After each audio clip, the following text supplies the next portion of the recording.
نحمده ونصلي على رسول الكريم اما بعد فقد قال الله تعالى في الكلام المجيد والفرقان الحميد اعوذ بالله من الشیطان الرجیم بسم اللہ الرحمن الرحیم واعتصموا بحبل اللہ جميعا ولا تفرقوا۔ محترم ناظرین اور معزز سامعین کرام، آج کا جو میرا ٹاپک ہے، موضوع سخن ہے، وہ فرقہ پرستی کو لے کر ہے۔ جیسا کہ اللہ کے نبی صلی اللہ علیہ وسلم کی حدیث مبارک ہے، بنی اسرائیل کے اندر 72 فرقے ہوئے تھے اور 72 کے 72 جہنمی ہوئے۔ میری امت کے اندر 73 فرقے ہوں گے، 73 جماعتیں ہوں گی، اس میں سے صرف ایک جماعت حق کے اوپر ہوگی، باقی باطل ہوگی۔ بہرحال ہم دیکھ رہے ہیں موجودہ دور کے اندر مسلمانوں کے اندر خصوصی طور پر آج کل امت مسلمہ ایک کنفیوز کے اندر ہے، خصوصاً آج کی نیو جنریشن جو ہے، پبلک جو ہے، وہ کنفیوز کے اندر ہے کہ کون سا فرقہ حق کے اوپر ہے اور کون سا باطل کے اوپر ہے۔ دوستو، میں یہاں بیٹھ کر کوئی ججمنٹ نہیں لے سکتا، کوئی ورڈکٹ نہیں لے سکتا، کوئی فیصلہ کن بات آپ کو نہیں بتا سکتا۔ میں آپ کے سامنے چند ایک جو موجودہ دور کے اندر فرقہ پرستی کی جو شخصیات پائی جاتی ہے اس کے بارے میں ایک نشاندہی کرنا چاہتا ہوں، جہاں تک میری تحقیق ہے۔ اگر مجھ سے کوئی غلطی ہو جائے تو سبھی سے میں ایڈوانس آپ سے معافی طلب کرتا ہوں، کیونکہ میری جو ناقص معلومات ہے اس کی بیسس کے اوپر میں آپ کے سامنے فرقوں کے بارے میں کچھ لب کشائی کرنا چاہتا ہوں۔ تو اسلام کے اندر مین جو دو بڑی تفریق ہے، دو بڑے فرقے ہیں، وہ تو ہے اہل سنت والجماعت اور اہل تشیع۔ یہ دو بڑی تفرقہ ہے، اس کے بیچ میں ڈسٹینس ہے، دوریاں ہیں۔ دو بہت بڑے فرقے ہیں جو مشہور اور معروف ہیں، جو سمجھو کہ قدیم زمانے سے چلے آ رہے ہیں۔ اب اہل تشیع کے اندر بھی کئی چھوٹے چھوٹے افسیوٹ بن گئے، فرقے بن گئے۔ کوئی زیدیہ، کوئی اثنا عشریہ، کوئی داودی وورے ہیں، کوئی نصیریہ۔ ایک نصیریہ فرقہ ہے جو معاذ اللہ حضرت علی کرم اللہ وجہہ کے بارے میں الوہیت کا کلیم کرتے ہیں، دعویٰ کرتے ہیں کہ علی جو ہے یہ خدا کے درجے کے اندر ہے۔ اس کو خود شیعہ تسلیم نہیں کرتے، لیکن وہ ایک شیعہ کا فرقہ ہے جسے نصیریہ کہا جاتا ہے۔ ٹھیک اس طریقے سے اگر ہم آ جاتے ہیں اہل سنت والجماعت کے اندر، تو یہاں بھی کئی فرقے پائے جاتے ہیں، بریلیت کے نام پہ، دیوبندیت کے نام کے اوپر، اور اہل حدیث، اور کئی ایک فرقے جو ہیں وہ یہاں بھی اہل حدیث کے، اہل سنت والجماعت کے یہاں بھی پائے جاتے ہیں۔ پھر بریلیت میں بھی دیکھو تو چھوٹے چھوٹے اندر افسیوٹ بن چکے ہیں، میں اس کو گنانا نہیں چاہتا، کسی کا راز اوپر کرنا نہیں چاہتا، لیکن کوئی رضوی ہیں، کوئی قادری ہیں، کوئی نقش بندی ہیں، کوئی شہروردی ہیں۔ بہرحال یہ جو سلسلہ جو ہے بزرگوں کا، اس کے اوپر بھی انہوں نے اپنے نام رکھ رکھے ہیں۔ اور ایک ہوتا ہے تصوف، یہ ایک انڈیپینڈنٹ الگ سے سبجیکٹ ہے تصوف کا، اور تصوف کے اندر بھی کئی ائمہ کرام ہوئے بڑے بڑے، اور تصوف ایک الگ سے دنیا ہے جو جسے ولایت کے نزدیک مانا جاتا ہے، اور ان کے کانسیپٹ، ان کے سدھانت اور عقائد اور مسلک کچھ مین اسٹریم سے ہٹ کے کہو یا پھر یوں کہو کہ ان کی ایک دنیا ہے۔ بہرحال اس کے اوپر زیادہ میں کامنٹ کرنا نہیں چاہوں گا۔ جو اپنے آپ کو بریلی طبقہ کہلاتا ہے وہ تصوف کے زیادہ نزدیک ہے، ان کو قریبی قربت حاصل ہے اہل تصوف سے، ان کی باتوں سے زیادہ وہ مانوس ہوتے ہیں، حوالات بھی دیے جاتے ہیں بڑی بڑی کتب کے اندر اہل تصوف کے۔ اور علماء دیوبند جسے کہا جاتا ہے وہ بھی تصوف کو مانتے ہیں، بڑے بڑے بزرگان کو جو تصوف کے ہوئے ہیں ان کو وہ بھی تسلیم کرتے ہیں۔ ٹھیک ہے، وہ تھوڑا اس غلو کے درجے میں نہیں تو کم سے کم اس سے بھی علماء دیوبند بھی مانوس ہیں اہل تصوف سے۔ پھر علماء دیوبند کے اندر بھی جیسے کوئی حیاتی اور کوئی مماتی ایک فرقہ نکل پڑا ہے، اور اس طریقے سے اہل حدیث جسے کہا جاتا ہے یہ بھی علماء دیوبند سے ہی نکلا ہے، چاہے اس کے بڑے امام علامہ ابن تیمیہ رہے ہو، لیکن ان کا عقیدہ سوچنے اور سمجھنے کا جو ہے وہ ملتا جلتا ہے علماء دیوبند سے۔ اور اہل حدیث کو وہابی کا لقب بھی دیا جاتا ہے۔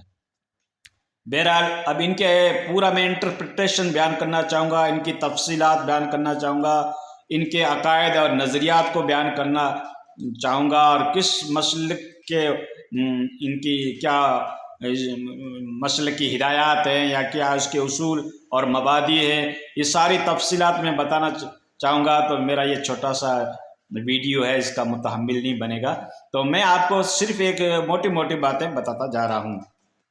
پھر علماء دیوبند کے یہاں حیاتی اور مماتی کا جو کانسیپٹ ہے اس کے اوپر تمام علماء دیوبند اس وقت ایگری ہو گئے ہیں کہ یہ مماتی طبقہ تو خارج از ایمان ہے۔ مماتی طبقے کا یہ ماننا ہے کہ اللہ کے نبی صلی اللہ علیہ وسلم اپنی قبر اقدس کے اندر ابھی حیاتی نہیں ہیں، تو اس کا لقب ہی پڑ گیا اس فرقے کا مماتی۔ تو علماء دیوبند اس سے بیزاری کا اعلان کرتے ہیں کہ ہمارا ان سے کوئی تعلق نہیں ہے۔ اور پھر جو یہ تبلیغ جماعت کا جو سلسلہ ہے یہ بھی علماء دیوبند کے یہاں سے ہی نکلا ہے، اور اب تو بریلیت کے یہاں بھی تبلیغ جماعت پائی جاتی ہے۔ انہوں نے اپنے حساب سے تبلیغ جماعت کو مینیج کیا ہے، ترتیب دی ہے۔ تو یہ دوستو باتیں ہیں۔ اور علماء بریلیوں کے یہاں سب سے بڑا امام جو ان کا ہے وہ امام اہل سنت امام احمد رضا خان صاحب رحمۃ اللہ علیہ ہے۔